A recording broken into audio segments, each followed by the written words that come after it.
The snow was intense, the chill seeping into the bones of the small town. The silence of the night was interrupted only by the crunch of snow beneath feet and the occasional caw of a distant crow. Gerald made his way through the snow, fastening his coat tightly at the neck as he tried to avoid the freezing winds. He ran a hand through his snow-streaked hair and trudged onwards, trying to quell his anxiety.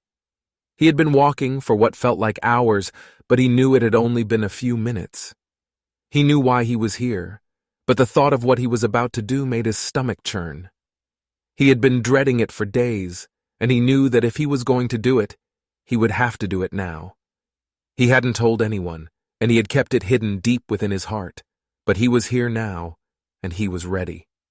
The snow gave way to a small clearing, and in the middle of the clearing lay a grave. Gerald approached it slowly, his heart beating in his chest. As he reached the grave, he gasped. He had never seen anything like this before.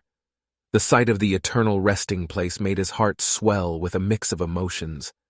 There was a strange sense of peace as he stared at the grave, as if the person laying there had found solace in death. But at the same time, he was filled with a deep sense of sadness. Gerald knelt down on one knee and placed his hands on the cold, wet ground. He bowed his head and began to cry, the tears mingling with the snowflakes as they fell from the sky. He sobbed loudly, his body shaking with grief and regret. He had never been able to tell this person how much they had meant to him, and now it was too late. Gerald looked up at the night sky, the stars twinkling above him. He felt a strange sense of comfort in the chilly air, and he knew that everything was going to be all right.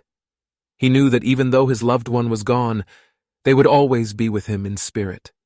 He wiped away his tears and stood up, feeling a newfound sense of strength. He knew that death was a part of life, and he felt grateful for the time he had spent with the person in the grave. He smiled sadly and turned away, knowing that everything would be okay. Gerald made his way back through the snow, his heart heavy, but his spirit strong. He knew that this was only the beginning, and he would continue to feel the pain of his loss for a long time to come. But he also knew that he would find joy in the memories and keep them close to his heart forever.